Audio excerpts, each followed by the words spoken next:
Now before we start to applique this, let's test out what we're going to applique with.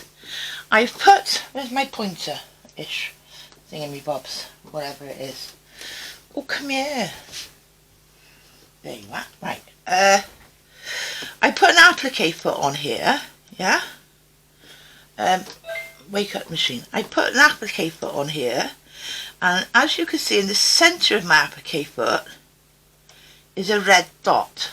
Now, on my smaller machine, well, it's very small, basic machine, my Naomi Janome, which is got about, I suppose 10 different stitches altogether, the applique foot didn't have, it had a little dent in it on the foot, so I had to go and get, a permanent marker and colour the dot in because I couldn't see it. On this one it is coloured in. So first of all, before I start doing my applique, I'm thinking to myself, well, now what shall I use? Yeah, I could use, it says, let me just do a few. And I always test out my stitch. Let's do a bit longer than that, otherwise you won't be able to see it, before I start to applique. So I'm going to stop that there, cut that off and have a look at it. Right, oh look, so that's a sideways blanket stitch. Very heavy line on the outside. So let me see, I could do, now, what's this one? That's this, my second option, and I'll tell you the measurements for this as we go.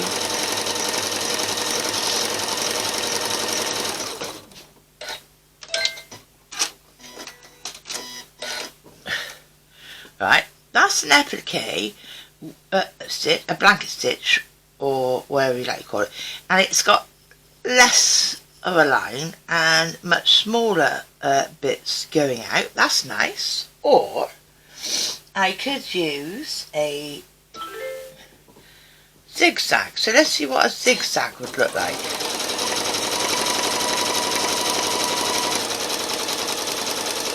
Do you know what?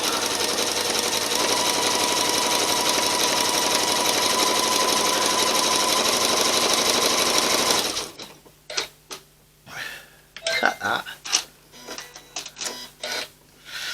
Oh, that zigzag is actually satin. I don't want satin. If you want to use satin stitch, but I don't want to, because I'm telling you, the satin stitch is all very well in a straight line, but when you start to go around corners and God knows what, it goes out the window. What else have we got? Let me see. We haven't got anything more on there, have we, on that applique? No. So I'm going to go back to normal stitches now and say, home, let me choose a stitch, yeah? Because I know I got more stitches that you may have on your machine. So let's try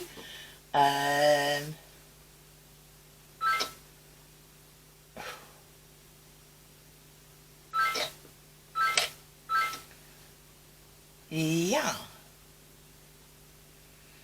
I got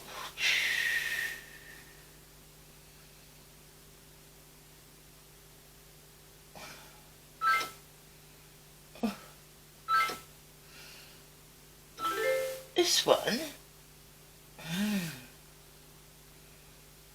which is something like a blind hem stitch. So let's have a go with that a minute.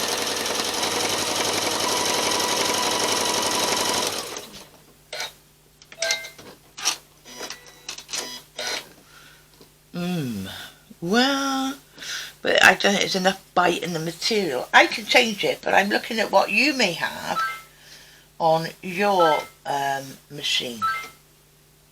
Let's come back to normal stitches. Blah blah blah blah blah blah blah. This yeah. No. well, out of all of those, you know, the one I think would suit me better, because I don't want a huge thick line around it, is probably that one. So I'll go back to that one. But I like that it's only taking a little bite, but I think that they are too close together. So I'm going to go back to that one.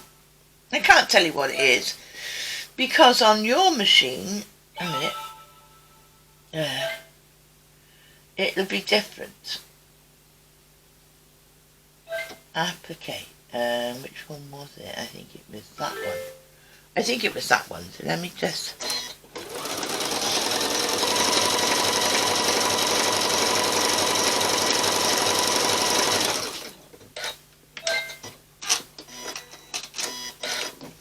Yes, it was that one. So I like that.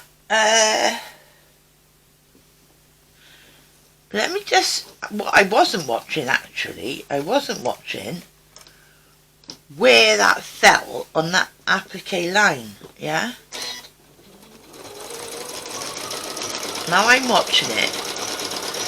Yeah. I'm watching it now.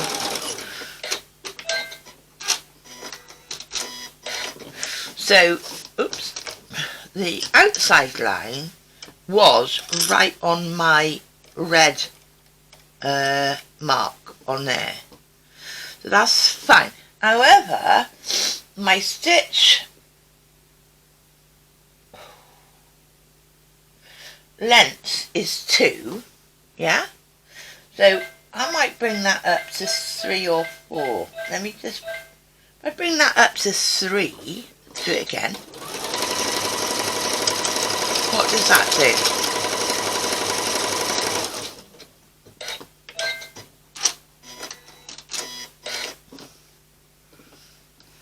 Oh, good God, my thread's broke. Oh, look. Oh, terrible. What's happened here? Oh, these things, isn't it? Like, anybody got a plan? God will spoil it. What's happened? Where have you gone to?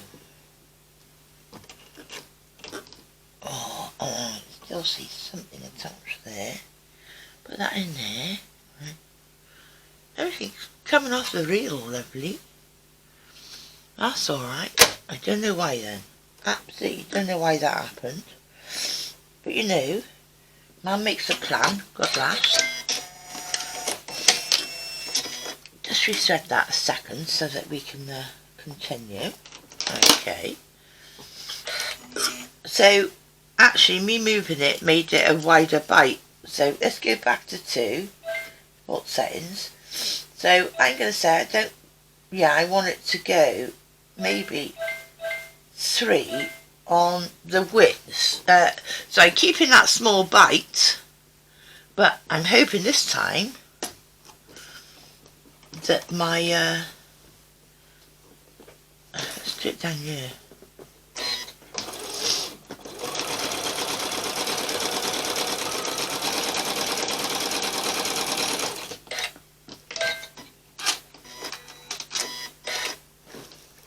Yeah. Ooh, but that might be too far apart. But I don't think so. So now it's the same width as these two, as the original settings. But you see how much further apart they are. I've made it, instead of making it 2 millimeters apart, I've made it 3 millimeters apart. That's better. Now that is the one I think I will use. So, you know, it's always best, if you're not sure, because lots of us don't use these stitches very often, get a little bit of fabric. I've still got white in the bottom, so you can see the bottom is more or less white. That one, although it looks nice in a straight line, it does not look nice when you're going around. This one, now, I think is better. So I'm saying that that is a blanket stitch. That is 2 millimeters wide, that way, and 3 millimeters wide, that way. That's the one I want to use. Now, the reason I got red in is because, obviously, I want to start with my heart. Now, as I said, the outside of the line is going to be measured against, or my mark is going to be measured against the outside of the line. So where shall I start? Let's start somewhere. And if you've got a needle down, foot up preference, use it, because there's a lot of turning going on now. Okay, so I'm going to start and see how we go. So I'm going to put my red dot, let's put the thing down. I am putting my red dot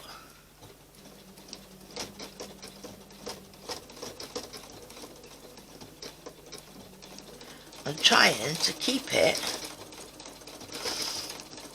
as much as I can. Of course, I haven't got my light on to see what I'm doing. Right, that's an outside line, outside edge, yeah?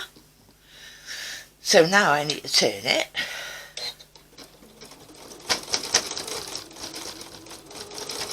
I'm so sorry about that. Right, so I'm still continuing. Keeping my red dot on the exterior of my fabric.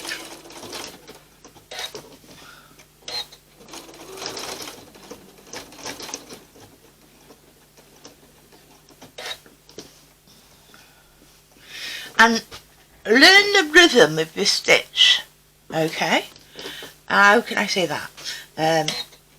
It's on the inside now, and then it does, whoop, oh, I missed it. It does quite a few on the outside before it'll go back to doing it in the middle again.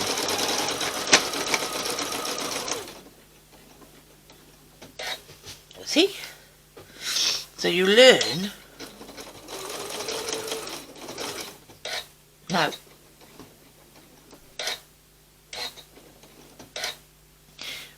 on an outside curve, you want to stop with the needle on the outside of the fabric. On the inside curve, you need to stop with the needle on the inside curve, yeah?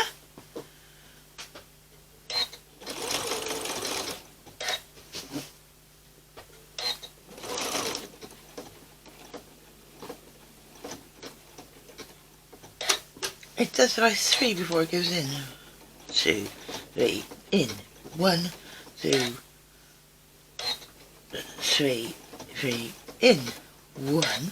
See? You learn your rhythm. 1, 2, 3, in. 1, 2, 3, in. Okay? And please go slowly for this. I know I'm back to my thread now.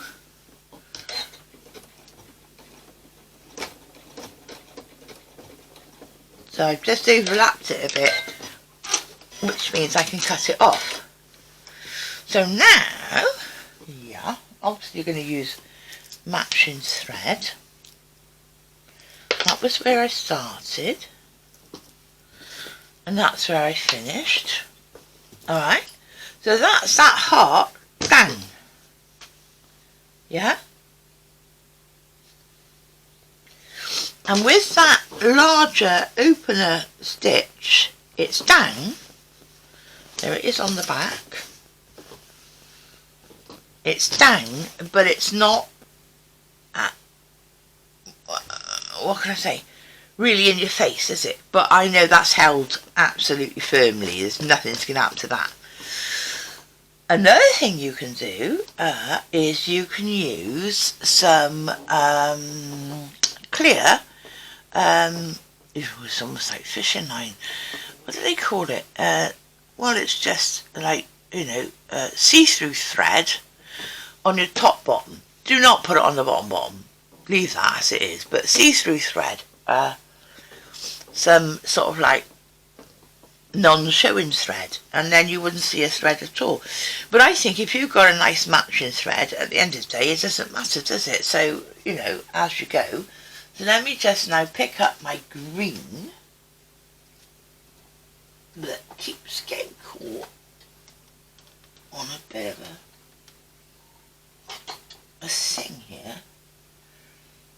think that's better. Right. So I've got a light green. It's not quite as light as that, but I think it's pretty good. So I'm just going to whip in a bit of green now. Not going to change my stitch. Like it. So that's in. Okay. Let's see. So what do I want to do with that? I'll put my foot down and see where my needle's going. Yeah, it's going to start away from the heart. So I think what I'll do to start off with is just come down the outside of that leaf, go back. Oh, I've lost the leaf. There it is on the floor. 1 minute. So I'll just go down the outside of this leaf for a moment.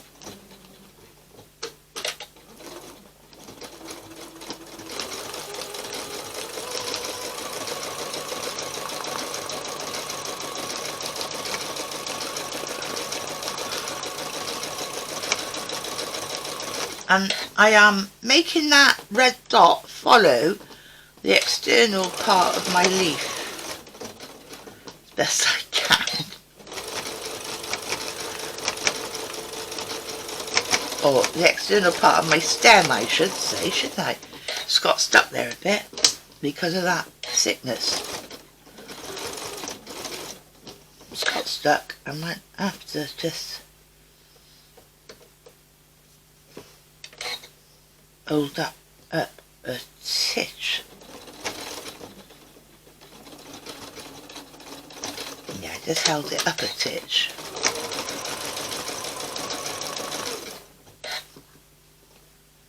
Take that pin out and keep going.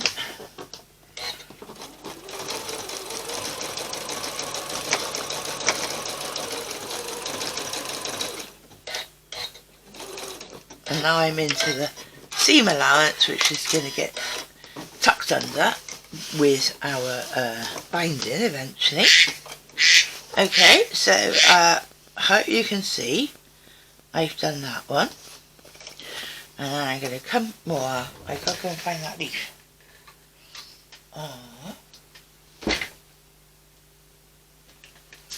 Whoever that was on the phone has left me a message, so that's good. I want to tuck that under. Where? Tuck it under.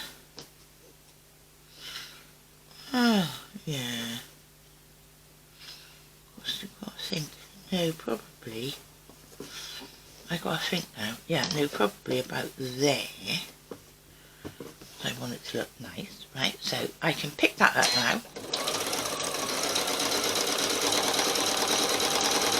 Oh, sorry, I'm going a bit fast for you, but I'm keeping that red dot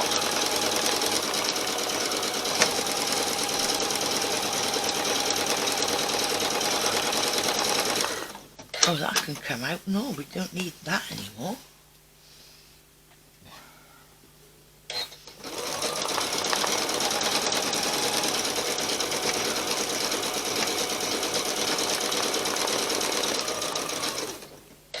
Right, and I am going to overstitch there.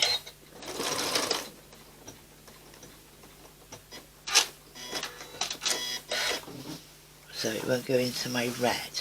So now that's all that external stem done. And the next thing I want to do, obviously, pick it up there.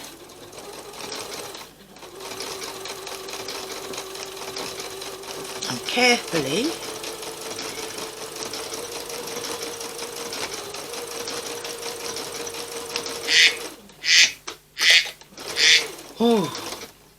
whoever that was trying to get hold of me, a bit determined.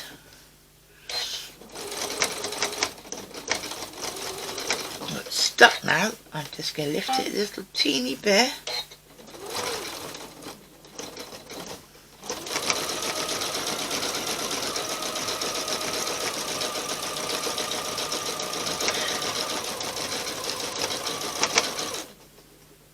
Done. Cast off. tassel off. It's like I'm knitting, isn't it, right? So there's that leaf all sewn down. And the next one I want to do, let's start here. No. I need to pull that back out. Wrong. Want my needle to go down there. In that gap.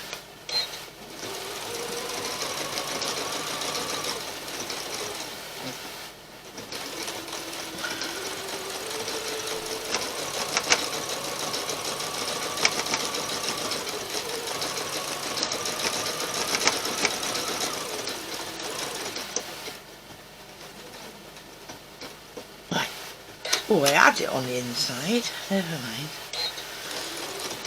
Now I got it on the inside.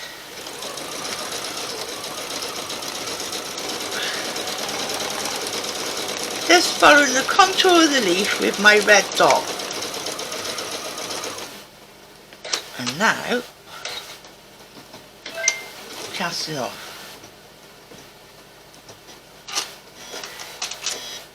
There. So there's second leaf down, and naturally we've got our always got our start threads that we need to get rid of. Okay, where have we got to go now? We got to do this one, so I want my needle to start to go down there. Put down, red lifting it, red dot.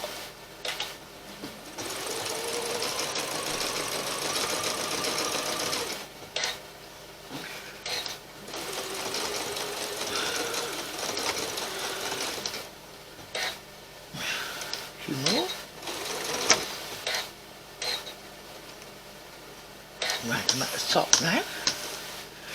Oh, just do one across. Keep my red line on the outline of that and close it off.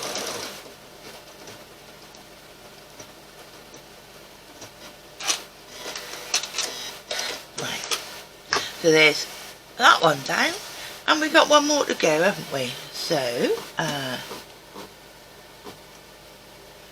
needle down where I want it to stop, foot down where I want it to start.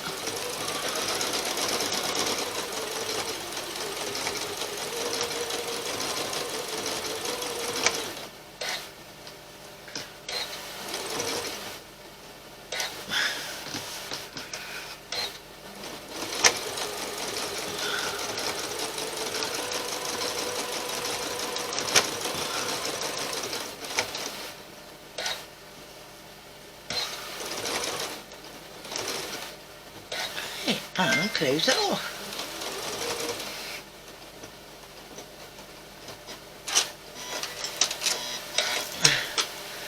And cut off my start tails.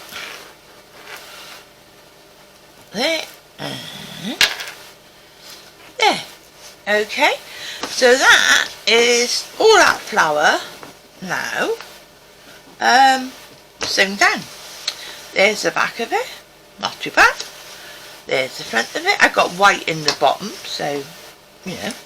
But there's the front of it. There's the front, the top of it, and I think that that is probably the way to go. Okay, now I've just got to do something very similar for the other end, yeah. And then we can get back to. Then we'll go on to lay down our hearts in the centre of the quilt. And we'll finish the quilt top ready for basting, batting and binding. Yeah, that's a bit better, maybe. Right, so what I've done now, where have we got to? The last thing we were doing was we did our applique work on the end panel, yeah. Then this is a 2-inch strip, 1/4 of an inch here, 1/4 of an inch there to join it to the normal panel. And we did exactly the same, you see, it's upside down, but we did exactly the same for the other end. So that's that. Right. Now, the next thing to do is to put our applique hearts on the body of the quilt. So you'll be able to, when you see this finished, you'll be able to follow it.